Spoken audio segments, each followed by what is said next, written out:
ne serait-il pas le temps pour nous tous aujourd'hui, eh bien, de distinguer, de choisir et de décider pour nous?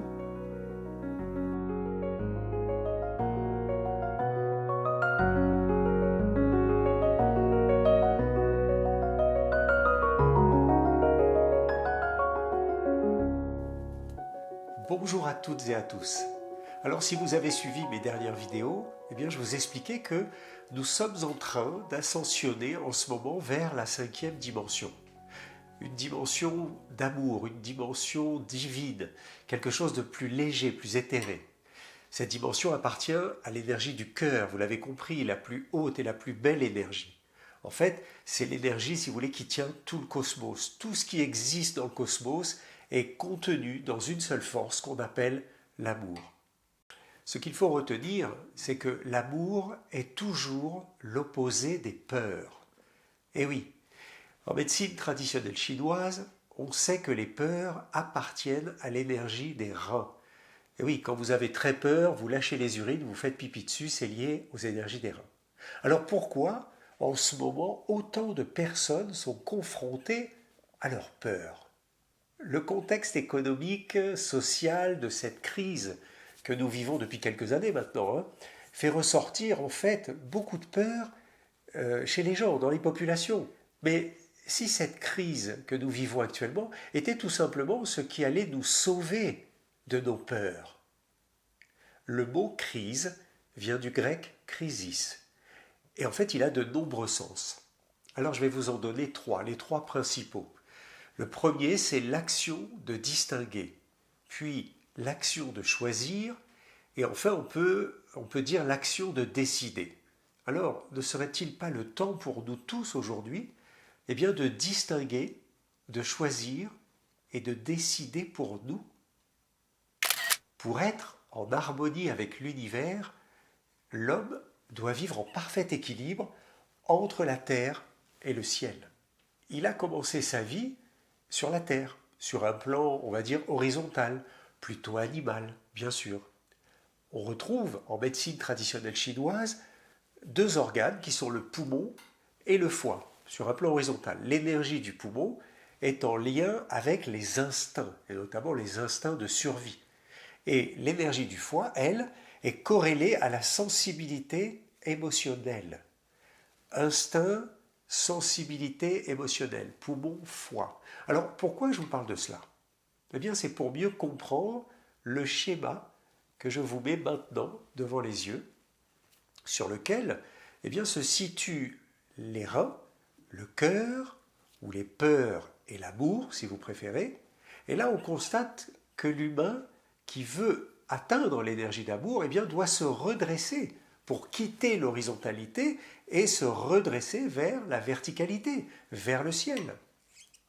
Mais ce qui va nous bloquer dans cette ascension, vous l'avez compris, ce sont nos peurs.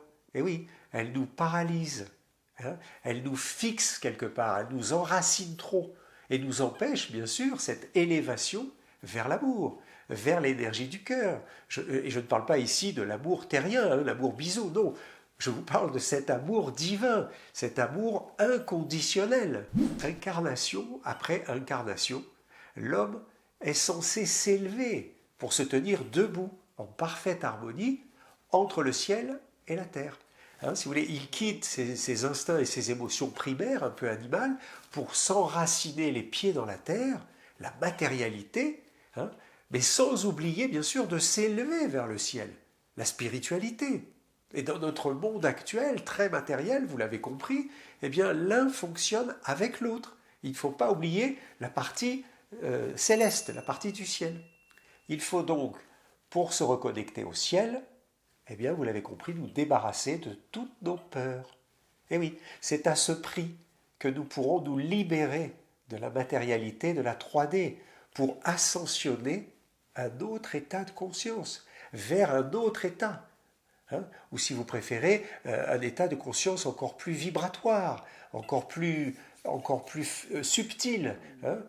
Entrer dans la 5e dimension, la dimension spirituelle bien sûr, et cette dimension de l'amour divin. Mais revenons à notre schéma de départ. Vous constatez qu'il manque le 5e élément, la rate. Et oui, la rate qui correspond, vous le savez maintenant, au mental, à l'intellect, à toute l'agitation du cerveau. Alors ce n'est pas pour rien en fait que la rate ici se place au centre de ce schéma, car c'est cette énergie qui bloque depuis toujours notre ascension. Eh oui, le mental, avec tous ces programmes rigides, la plupart du temps des programmes limitants, hein, les programmes erronés, eh bien vont créer nos pensées de peur et nous renvoient vers le bas, vers la matérialité, hein, nous renvoient vers les peurs en fait, nous empêchant ainsi de nous élever vers le ciel, vers le divin, vers ce que nous sommes en réalité, des êtres pleinement spirituels. Alors, comment on se débarrasse définitivement de ce mécanisme sournois, la rate au milieu qui bloque tout et qui nous empêche de nous élever vers le ciel? Eh bien, prenons un exemple concret. Je vous parle d'ici d'une jeune femme qui vient me consulter il y a quelques semaines pour ses peurs. Et elle m'explique qu'elle travaille dans l'armée. Alors, immédiatement, ça m'interpelle. Une femme dans l'armée, très jeune en plus. Et je lui dis, c'est un drôle de métier hein, pour quelqu'un qui est dans les peurs. Je lui demande, en fait, de quoi vous avez peur? De mourir? Ah non, me dit-elle, non, non, j'ai pas peur de cela. Non, j'ai plutôt peur, si vous voulez, peur pour mon fils, qu'il lui arrive quelque chose, ou peur pour ma sœur aussi, qui attend un bébé, je ne sais pas pourquoi, mais ça me fait peur, ce bébé qui va naître. Et elle me dit, j'ai aussi peur de manquer. Alors je sais, c'est complètement ridicule. Nous avons tous plus ou moins des peurs, principalement la peur de la mort, la peur de manquer, tout ça c'est très courant chez les êtres humains. La question c'est, pourquoi je ressens des peurs? Les peurs existent à cause de la séparation. Je répète, retenez bien ça.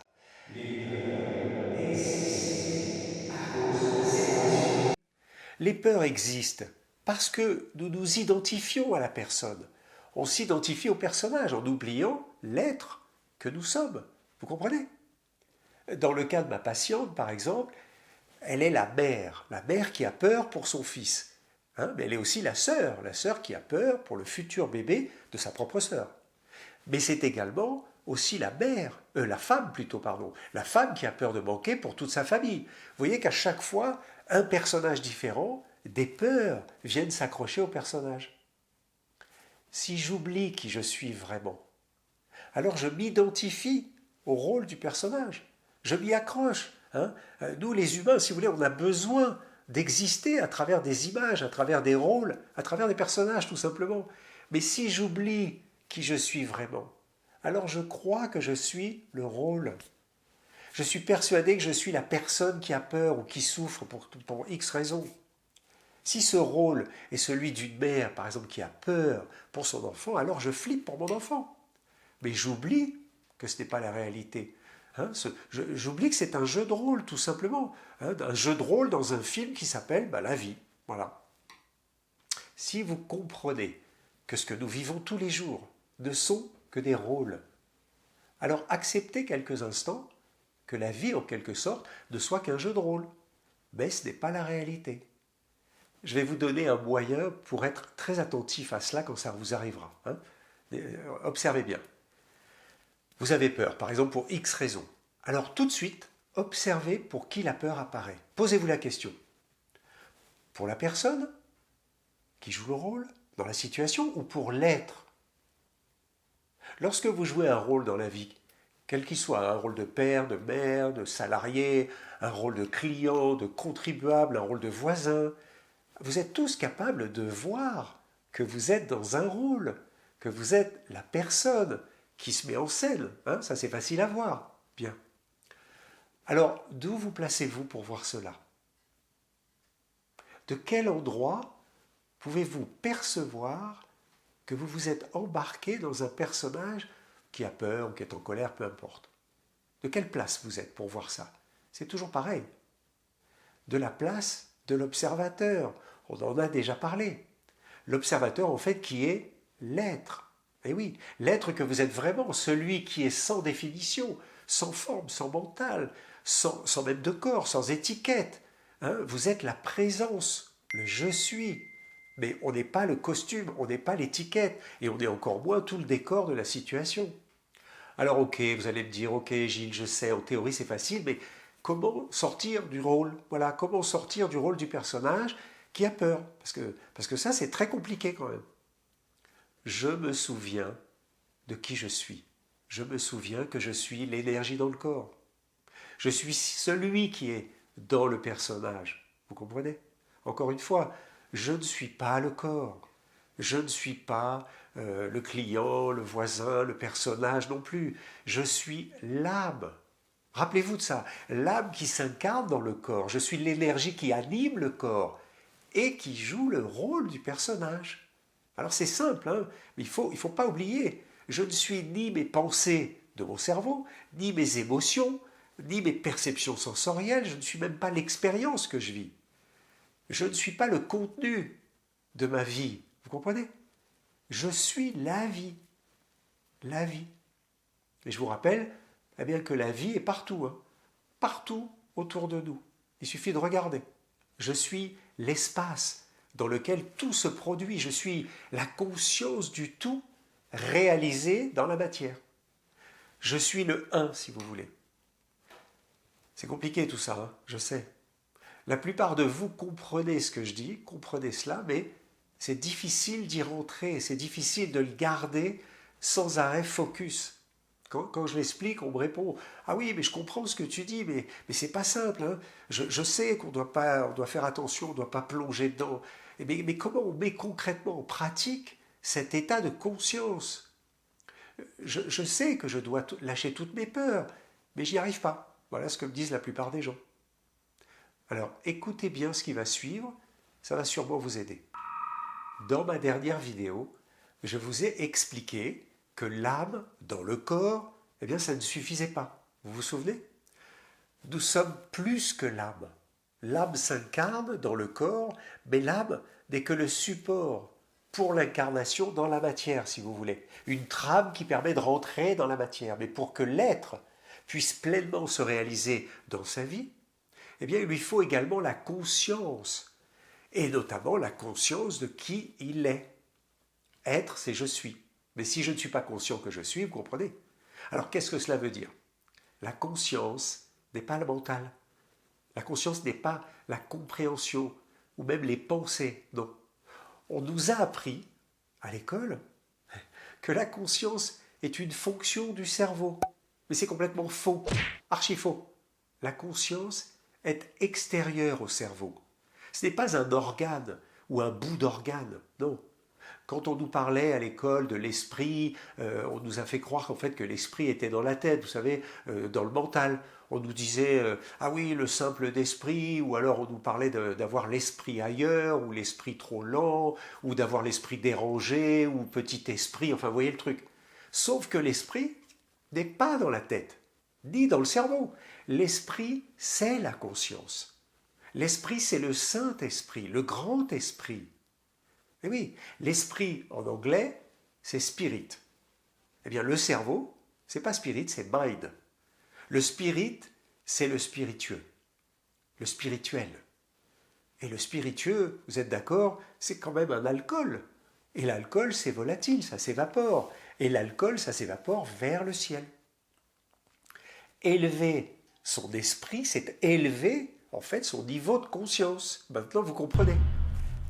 Grâce au travail de beaucoup de médecins sur les cas d'expérience de mort imminente, ce qu'on appelle les EMI en français ou les NDE en anglais, eh bien on a découvert que les personnes cliniquement décédées ont un état de conscience beaucoup plus performant quand leur cerveau s'arrête de fonctionner. En fait, le cerveau n'est qu'un filtre de l'information. On pourrait dire en fait un filtre de la conscience. Il obstrue notre conscience ou notre capacité à être conscient. Vous comprenez? Le cerveau n'est pas un organe qui sécrète de la conscience, comme on nous l'a fait croire, hein, comme le foie sécrète la bile. Non, le cerveau n'est qu'un récepteur-émetteur d'informations. Point. Alors, pour vous éclairer un peu plus, en fait, je vais reprendre tout simplement les explications du docteur Jean-Jacques Charbonnier. Pour certains, vous le connaissez bien sûr. Il est praticien en médecine de réanimation à Toulouse. Et depuis déjà pas mal d'années, je crois plus de 25 ans, eh bien, il étudie les cas de mort imminente, les cas d'expérience de mort imminente. Voilà. Et c'est sur ce terrain, en fait, qu'il a vécu lui-même une expérience qui a bouleversé sa vie. Lors d'un accident, si vous voulez, il arrive sur place, il est obligé de rentrer dans une voiture accidentée et il est témoin d'un phénomène incroyable. Hein. Un jeune garçon dans la voiture est en train de mourir et il doit le réanimer et il n'arrive pas, je ne sais plus, à mettre la seringue ou à mettre l'aiguille comme il faut et le garçon meurt devant lui. Et là, il voit dans les yeux du mourant l'esprit de ce jeune garçon sortir du corps. Alors bien sûr, pour lui, c'était quelque chose de difficilement explicable. Hein. Mais si vous voulez, cette expérience a simplement suffi à transformer littéralement ses croyances de médecin matérialiste vers un autre paradigme, vers quelque chose d'autre. Il l'a vu, il l'a vécu. Et si la mort n'était pas juste en fait simplement qu'un changement d'état, un passage de l'âme dans le corps à la mort du corps, ou l'âme hors du corps. Jean-Jacques Charbonnier a commencé alors à explorer ce domaine de l'invisible et en fait il s'est passionné pour ses recherches pendant des années. Et il en a déduit qu'il y avait en fait deux types de conscience. La conscience analytique, il l'appelle comme ça, c'est en fait celle qu'on utilise tous les jours avec notre cerveau, qui nous sert à calculer, à analyser, à comprendre ou à faire des choses, peu importe, ou à apprendre. Et puis une autre conscience qu'il a nommée la conscience intuitive, tout simplement. Une espèce de conscience qui est extra-neuronale, qui n'est pas la conscience mentale, si vous voulez. Une conscience qui est à l'extérieur du corps, hein, mais en même temps, mais qui fusionne avec l'âme et le corps. Elle est indissociable quelque part. Alors il constatait, dans sa pratique tous les jours sur le terrain en tant que médecin, eh bien que lorsqu'un accidenté mourait, alors oui, son cœur et son mental étaient à l'arrêt total, mais il constatait que la conscience continuait à vivre en dehors du corps. Alors, vous allez me dire comment il a pu découvrir ça? Quelles sont les preuves de cela? Eh bien, lorsqu'il réanimait ses mourants, eh bien, les gens, ensuite, lui expliquaient qu'ils avaient fait une forme d'expérience de mort imminente. Hein. Au réveil, ils racontaient tous ce qu'ils avaient vécu, et croyez-moi, c'était toujours la même chose. La conscience de ces gens restait au-dessus de leur corps, cliniquement morts avec tous les appareils qui pouvaient le prouver, et eux étaient capables de voir ce qui se passait autour d'eux, ce qu'on disait, ils entendaient tout, à distance de leur corps, en même temps qu'ils étaient cliniquement morts. Alors vous imaginez que pour un médecin formé médecine classique, c'est très interpellant, hein, et pour les scientifiques également, bien sûr. En fait, ces malades, ces mourants, partaient dans une autre dimension. Ils racontent toujours la même histoire. Ils passent dans un tunnel, ils sont confrontés à une lumière très puissante, une lumière qu'ils décrivent comme une lumière d'amour, un rayonnement qui est tellement agréable, un amour inconditionnel, puissant, hein, et puissant, tellement puissant que même que d'un revers de main, eh bien, ils balayent tous les amours terrestres et puis ils décident de suivre cette lumière et de rentrer dans le tunnel. En fait, ils n'ont plus d'attachement émotionnel, physique, égotique, pourtant ils se rappellent de leur famille. Mais au contraire, ils sont dans un état d'amour universel. Cet amour qu'on appelle inconditionnel et illimité. Ils sont dans un tel amour, ils rencontrent des êtres de lumière, ils rencontrent leur guide spirituel. Ils parlent aussi d'avoir rencontré les membres de leur famille disparus. Et en même temps, ils revoient toute leur vie. Hein. Ça passe comme un magnéto à l'envers. Ils ressentent tout, le bien, le mal qu'ils ont fait aux autres. Ils reviennent ensuite complètement transformés hein, par cette expérience. Et en fait, tous disent que c'est une expérience qui restera gravée pour toujours. Hein. C'est la plus importante de toute leur vie. C'est quelque chose d'incroyable. Et encore une fois, il ne s'agit pas ici de quelques cas isolés, hein, mais de centaines et de centaines, voire des milliers de cas identiques, hein, répertoriés dans le monde entier par des organismes. Donc c'est pas un bobard. À un moment donné, ces gens ont un état de conscience eh bien, qui est beaucoup plus performant lorsque le cerveau s'arrête de fonctionner. Comme si le cerveau était en fait simplement un filtre d'information qui gêne en fait, hein, qui bloque cette capacité à voir l'invisible, à être au-delà, quoi. C'est un truc de fou. Alors, si je vous parle de cela aujourd'hui, c'est que j'ai envie que vous preniez conscience de ce que vous êtes, en fait, de ce que nous sommes tous. Vous vouliez savoir comment aller dans la pratique pour éliminer les peurs, pour sortir du personnage. Eh bien, soyez conscient de ce que je viens de dire, soyez conscient de cela. Nous sommes tous la conscience, avec l'énergie dans le corps. Mais pas la conscience analytique du cerveau, hein, pas celle qui a été éduquée, formatée depuis le CP à l'école, blablabla. Non, nous sommes la conscience unique, on l'appelle universelle, ou on l'appelle aussi la supraconscience, ou la conscience de la source. Vous pouvez l'appeler aussi la conscience divine créatrice. Vous l'appelez comme vous voulez. Et grâce à cela, nous pouvons avoir une expérience dans la matière. Le corpus avec l'animus, et maintenant vous avez compris, et le spiritus, la lumière, la conscience, le grand esprit. Ok? Alors si vous me suivez encore jusque-là et que je ne vous ai pas encore perdu, revenons si vous voulez à ma petite patiente du début qui avait du mal à transcender ses peurs. Alors je vous l'ai déjà dit, les peurs ne peuvent exister uniquement que s'il y a séparation. Ça, vous l'avez compris. La séparation, maintenant, vous le savez, entre vous, qui est l'âme, et la conscience. Les deux, si elles se séparent, on est perdu. On ne peut se réaliser pleinement dans ce monde de matière que lorsque l'on est véritablement âme et conscience en même temps dans le corpus. Si vous oubliez cela, si vous oubliez votre énergie de là d'où vous venez, alors vous oubliez qui vous êtes, vous oubliez le je suis, et vous tombez dans le personnage. C'est aussi simple que ça. Vous tombez dans le piège de la dualité, dans le piège de la séparation. Vous oubliez le un. Et puis doucement, vous allez vous identifier aux multiples rôles de la vie, à tous ces personnages que l'on joue, comme ma petite patiente du début, la mère, la sœur, la femme, etc. Alors, pour vous aider à voir un peu plus clair sur tout cela, comprenez que la conscience de l'univers est une énergie, une force qui englobe tout le cosmos, tout l'univers, qui tient tout. Vous savez aussi que tout est énergie. Je vous en ai déjà parlé. Je ne cesse de vous le répéter. La matière, c'est de l'énergie. Mais aussi les mots. Les mots qu'on prononce, c'est de l'énergie. Les pensées sont de l'énergie. Les émotions, avec tout ça, on crée, c'est de l'énergie. Les actions, bien sûr, sont de l'énergie. Donc, dans tout l'univers, tout est énergie. Le cosmos respire. La Terre respire. Les planètes aussi respirent. Les humains, bien sûr, respirent. Les animaux, les végétaux, les minéraux. Tout le monde respire, donc tout le monde est la vie. On dit, si vous voulez, que tout est un.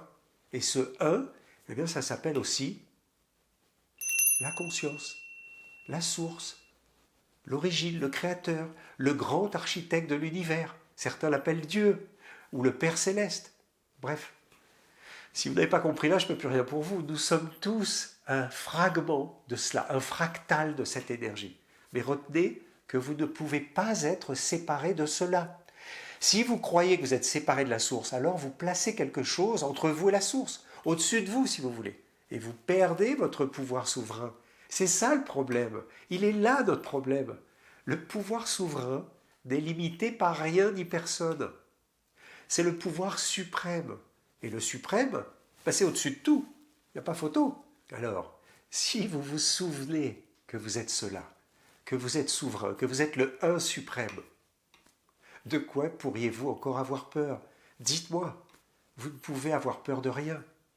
Quand vous vous souvenez que vous pouvez tout créer, quand vous comprenez que vous êtes incarné, c'est-à-dire que vous avez choisi de venir vivre l'expérience sur la terre, dans la matière, en tant que souverain et pas en tant que soumis, quand vous réalisez que tous ces rôles que nous jouons, à travers toutes nos multiples vies, d'incarnation en incarnation, ne sont que des apprentissages, des stages, comme à l'école, comme à la fac, des stages pour continuer à élever notre conscience vers le un. Et on revient que pour ça. Comment pouvez-vous encore vous croire si petit, si faible, si fragile, alors que vous êtes l'essence même de la source? Vous êtes la vie, vous êtes la lumière d'âme. Âme aour. L'amour, quoi. Ça paraît tellement simple. C'est tellement simple qu'on n'y croit pas. Hein. Oui, mais voilà. Pour découvrir le un, eh bien, nous avons besoin de patauger dans le deux, dans la dualité. Homme, femme, jour, nuit, froid, chaud, yin-yang. C'est très compliqué de savoir si on doit être gentil, si on doit être méchant. On a les boules, on est en colère, on a envie de fracasser, puis d'un autre côté on dit non, je ne peux pas le faire. En fait, on doit être ni l'un ni l'autre. On doit être juste le un, le soi. L'amour, la source. Et c'est ça qui est compliqué. On a l'impression qu'on reste sans rien faire. Nous ne cessons de nous réincarner pour découvrir que nous ne sommes pas une goutte dans l'océan, mais que nous sommes l'océan tout entier dans une seule goutte. J'espère, maintenant que vous comprenez mieux, cette lumière divine intérieure associée à votre belle âme, qu'on appelle âme aour, lumière d'âme. Nous sommes tous des amours. Voilà ce que nous sommes venus redécouvrir. Voilà ce que Jésus était venu nous expliquer. Nous sommes des émetteurs d'amour, des émetteurs incroyables, ultra puissants, avec un organe vibratoire et diffuseur d'énergie ultra balèze, quoi. Le cœur, je vous l'ai déjà dit, 5000 fois plus puissant que l'énergie du cerveau. Allez revoir ma vidéo là-dessus si ça vous intéresse. Je vous le rappelle, l'amour est à l'opposé des peurs. Rappelez-vous du schéma. Vous voulez cesser d'avoir peur? Alors rappelez-vous de qui vous êtes. Lumière d'âme. Vous avez peur? Remettez-vous dans la lumière. Vous voulez transcender vos peurs? Rappelez-vous de qui vous êtes. Soyez juste amour en toutes circonstances, quels que soient les aléas de la vie. Je sais, c'est compliqué. Moi-même, j'ai du mal parfois. Votre voisin vous critique, eh bien, soyez amour avec lui. Vous échouez sur un projet de boulot, je ne sais quoi, qui vous tenait à cœur et ça foire lamentablement, eh bien, soyez amour avec vous-même. De toute façon, c'est comme ça. Vous prenez la tête avec quelqu'un de votre famille ou avec un ami proche, vous ne voulez pas entrer en conflit avec lui, alors vous allez essayer de garder, de refouler votre colère, votre déception, bref, le chagrin, je ne sais quoi. Non, non, ce n'est pas la bonne attitude tout cela. En fait, acceptez qu'il ne pense pas comme vous, et même si vous savez qu'il va droit dans le mur, ben laissez-le aller dans le mur. C'est son libre arbitre. Vous avez le droit d'exprimer, mais ne faussez pas votre ressenti. Il a le droit d'expérimenter lui aussi. Lâchez votre mental. Soyez juste amour comme une maman. Et vous constaterez que le résultat, en fait, il est bien plus agréable que si vous vous étiez fâché ou si vous l'aviez critiqué sévèrement ou obligé quelque chose. Alors je pourrais vous donner des dizaines et des dizaines d'exemples là-dessus, sur le même genre bien sûr. Mais la clé pour vous libérer des peurs est de ne plus être séparé de qui vous êtes vraiment. Tant que vous vous accrocherez au personnage, alors vous resterez dans la séparation. En fait, tout ce qui se passe de désagréable dans notre vie a un sens. Et oui, c'est pas agréable, mais ça a un sens, ça a une raison d'être. Et tout est juste en général. L'univers fait tout juste. C'est un challenge à dépasser, quoi. C'est un peu comme si la vie nous demandait, nous mettait à l'épreuve, et ben voilà, il va falloir que tu dépasses le problème. Eh ben, n'oubliez pas cela. L'univers orchestre tout parfaitement. Il fait toujours tout juste. Et nous expérimentons cette dualité justement pour retrouver le un, l'unité. Au plus vous êtes aligné, si vous voulez, entre la terre et le ciel, c'est-à-dire dans l'axe qu'on a vu tout à l'heure, rein-cœur, au plus vous pourrez vous élever vers le un. Vous pourrez vous élever vers le cœur, vers cet amour inconditionnel. Alors, bonne quête, mes amis, et soyez la plus belle et la plus haute énergie d'amour, énergie de compassion, énergie de gratitude. Saint François d'Assise, au XIIe siècle, nous disait « Ce que tu cherches est déjà de là d'où tu regardes. » Je vous laisse sur ces magnifiques paroles parce que ça va faire un peu long la vidéo. Mais on se retrouve très bientôt et je vous dis, soyez heureux. À très bientôt.